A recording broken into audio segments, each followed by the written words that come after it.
On ne peut pas expliquer, mais souvent, c'est par rapport à la mise en œuvre du projet et du bâtiment. Par exemple, pour le plancher, pourquoi doit-on décoffrer le plancher qu'après 28 jours? C'est-à-dire, quand je parle de plancher, je parle de la dalle avec les étés qui sont comme ça. Donc, pourquoi décoffrer après 28 jours?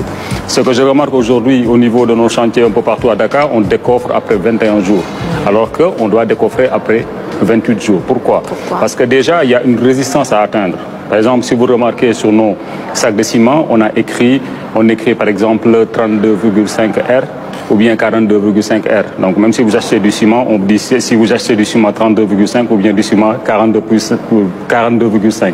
Donc cela renseigne de la résistance que doit atteindre le béton après 28 jours.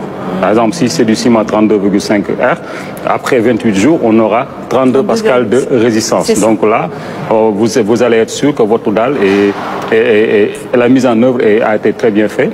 Et si c'est le contraire, il faut attendre.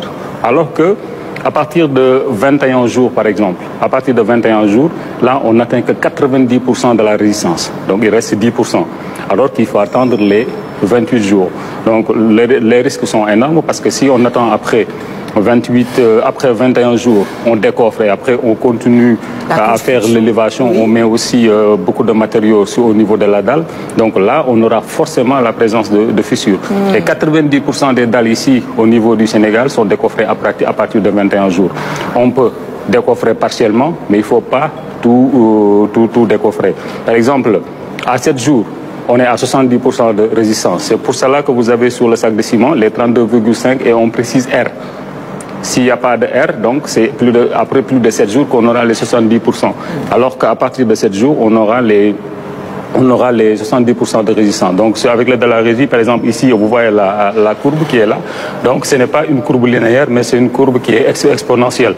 Par exemple, vous voyez les 28 jours les jours qui sont en bas et là, la résistance en mégapascal. Par exemple, pour ce cas, on a du ciment, du béton à 25 mégapascal, du béton à 32